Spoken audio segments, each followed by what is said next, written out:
Soyez salués, bien-aimés frères et sœurs en Christ, ainsi que vous autres, chers amis, vous qui nous suivez depuis quelques semaines déjà sur le canal AD Dokui Peniel. Que Dieu vous bénisse au nom de Jésus. Je voudrais vous proposer un texte biblique autour duquel nous allons partager une réflexion ensemble. Je vous invite donc à prendre Matthieu le chapitre 10 et le verset 16. Et je lis: « Voici, je vous envoie comme des brebis au milieu des loups. Soyez donc prudents comme les serpents et simples comme les colombes. » De ce verset, je vous propose le thème suivant. Soyez prudents et simples. Soyez prudents et simples. Dans ce verset, nous voyons le Seigneur Jésus qui dit à ses disciples qu'il les envoie comme des brebis au milieu des loups. Or, nous sommes conscients que la brebis est naturellement sans défense. Par ailleurs, nous savons que dans le langage habituel de Jésus, les loups représentent non seulement les religieux hypocrites et les faux docteurs, faux prophètes, mais aussi les hommes méchants qui nous en veulent tous les jours. Le Christ utilise donc une métaphore bien appropriée pour exprimer la vulnérabilité de ses disciples devant la cruauté des gens de ce monde, surtout en son absence, lui, le bon berger. Alors, face à toutes ces situations dangereuses que ces missionnaires, les 12, étaient appelés à affronter, le maître de l'œuvre, le Seigneur Jésus, celui qui connaît mieux que quiconque le terrain, il conseille à ses disciples 2 qualités essentielles à cultiver. Et ce sont ces qualités-là, ou ces vertus, qui vont constituer les 2 axes de ce message que je partage maintenant avec vous. Premièrement, la prudence. La prudence, c'est cette faculté-là de réfléchir préalablement à tout acte ou à toute parole pour s'assurer qu'il n'en résultera rien de fâcheux. Ainsi définie, eh bien, la prudence s'oppose tellement à la spontanéité que ceux qui en font usage sont souvent taxés de calculateurs ou de gens de peu de foi. C'est à tort, bien entendu. De plus, la prudence se confond si aisément avec hésitation, tâtonnement et circonspection que les hommes prudents nous semblent généralement comme étant de piètres chrétiens. Mais en réalité, il n'en est rien de tous ces préjugés. Car s'il est vrai que le disciple de Jésus est exhorté à vivre de ou par la foi, il ne doit pas pour autant être naïf ou insensé dans ses rapports avec le monde. Ainsi, nous avons besoin de la sagesse de Dieu pour éviter bien des pièges des hommes sans scrupules de ce monde et savoir comment réagir dans les situations difficiles de la vie courante. En effet, remarquons que le serpent est un animal qui est à la fois rapide, attentif et souple. Il est donc très observateur et il a cette flexibilité-là qui lui donne la capacité de s'adapter facilement aux différents terrains et à leur réalité. C'est donc au regard de ces qualités que Jésus, le maître de l'œuvre, nous invite à l'imiter. D'ailleurs, souvenons-nous que au 1er siècle de notre ère, Dieu lui-même a dû recommander la prudence à Joseph et à Marie, Marie mère de Jésus, en leur ordonnant de fuir, de s'en aller, de s'exiler en Égypte pour épargner la vie du Messie qui venait de naître, parce que Hérode voulait le tuer. Vous pourrez le vérifier en Matthieu chapitre 2, du verset 1 au verset 23. Aussi, le Seigneur Jésus lui-même, à l'âge mûr, va nous montrer qu'il est indispensable de faire preuve de prudence. En effet, un jour, alors que les pharisiens, après un miracle, ont tenu conseil pour le faire périr, Jésus n'a pas agi en insensé. Jésus n'a pas agi en faux courageux. Mais la Bible nous dit qu'il se retira vers la mer de Galilée. Marc, chapitre 3, versets 6 à 7. Car il est écrit, et je lis, « L'homme prudent voit de loin le mal venir et il se cache. Mais les irresponsables, les insensés, ils avancent et ils en sont frappés. » Proverbe 22, verset 3 et Proverbe 27, verset 12.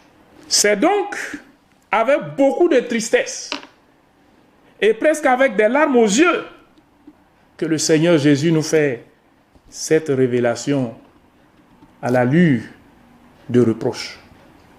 Il dit ceci: les enfants de ce siècle sont plus prudents à l'égard de leurs semblables que ne le sont les enfants de lumière. Luc 16, le verset 8b. Quel dommage! Quel dommage que les hommes du monde soient plus prudents que nous, enfants de lumière. Comme pour dire que nous devons nous ressaisir et être prudents. Oui, évitons en ces temps de crise sanitaire tous ces faux débats, toutes ces considérations qui sont de nature à nous pousser à l'erreur. Évitons, dis-je, de contaminer les autres. Ou évitons de nous faire contaminer inutilement. Frères et sœurs, en adoptant des comportements à risque ou des attitudes compromettantes. Car nous devons vivre par la foi. Nous devons vivre de la foi. Mais cela n'exclut pas la prudence. Preuve de sagesse divine. Deuxième élément, je veux parler de la simplicité. La simplicité que le Seigneur préconise ici est une pureté de caractère qui pousse l'homme à vivre sans mobile indigne et à marcher sans une conduite astucieuse, comme le disait Paul en 2 Corinthiens 4 et le verset 2. C'est dans cette même logique que le même apôtre Paul dira ailleurs ceci: je désire que vous soyez sages en ce qui concerne le bien et purs en ce qui concerne le mal. Romains 16 et le verset 19. En effet, remarquons que la colombe est docile, elle est pacifique et ne s'attaque presque jamais aux autres oiseaux.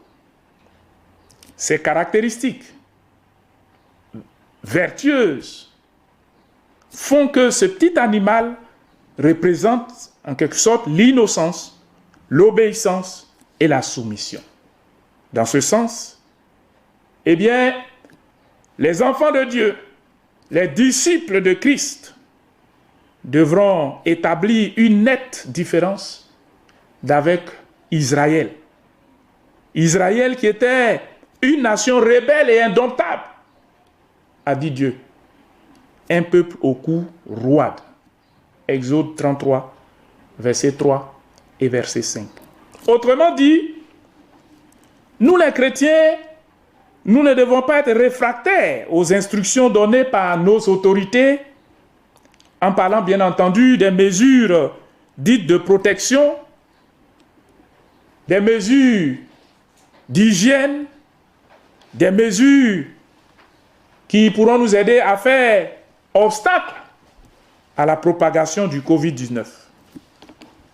Bien sûr, cela ne voudrait pas non plus dire qu'il faille céder à la panique. Loin de là. Non. Nous ne devons pas céder à la panique simplement parce que ce mal et les dispositions qui nous imposent sont si médiatisées. Car, je le rappelle, Dieu ne nous a pas donné un esprit de crainte, mais c'est un esprit de puissance, d'amour, de sobriété et de bon sens. 2 Timothée, le chapitre 1 et le verset 7. Le chrétien, en ces temps de crise, n'est donc pas livré à lui-même dans ses choix, dans ses décisions et ses orientations. Il peut et doit toujours donner libre cours à ses pensées en s'approchant de Dieu pour lui demander ce qu'il convient de dire, ce qu'il convient de faire dans tel contexte ou dans un tel autre contexte. Pour finir, disons que d'une part, il n'y a pas d'incompatibilité entre la foi et la prudence. Au contraire, l'une et l'autre, dans leur juste mesure et avec un sage équilibre, ainsi que en considérant les circonstances de l'une et l'autre, et ces deux notions ont leur place dans la vie du chrétien. Le chrétien qui, je le rappelle, est envoyé par Jésus en mission dans ce monde au milieu des loups ravisseurs. Et justement, ce souci d'équilibre nous oblige à relever, d'autre part, que les serpents, si prudents, ce qui est bien relevé à leur niveau, sont cependant aussi trompeurs et dangereux. Tandis que les colombes, qui sont simples, donc flexibles, ne voient pas malheureusement le danger venir à cause de leur insouciance. C'est pourquoi le bon disciple de Christ est appelé à manifester la sagesse de Dieu à la fois dans l'un et dans l'autre de ces dimensions. Dans un premier sens, en termes de prudence ou de vigilance, et dans un autre sens, en termes de simplicité, de soumission. Bien-aimés frères et sœurs en Christ, nous sommes à une période très difficile, une situation très très délicate à gérer. Et je crois que le message du Seigneur pour nous, c'est d'être prudent et simple. C'est de faire preuve de sagesse. Je voudrais maintenant prier que l'Esprit de Dieu nous aide à pouvoir réagir comme le Seigneur le voudrait dans cette situation difficile et délicate. Et je prie. Seigneur, nous voulons te bénir, toi qui ne nous as pas laissés à notre triste sort, toi qui mets à notre disposition ta sagesse pour nous guider, pour nous éclairer quant aux décisions à prendre, quant aux propos à tenir. Nous te bénissons de ce que tu nous conseilles, la prudence et la simplicité. Seigneur, que le Saint-Esprit nous aide à pouvoir faire un bon dosage, un bon équilibre de ces notions, de ces vertus. C'est vrai que nous entendons beaucoup de choses, comme si être prudent serait synonyme de manque de foi, serait synonyme d'une vie chrétienne de basse qualité. Seigneur, envoie-nous ton esprit pour nous donner d'être sages, comme tu l'as été, et que tu le voudrais pour nous. Au nom de Jésus. Amen.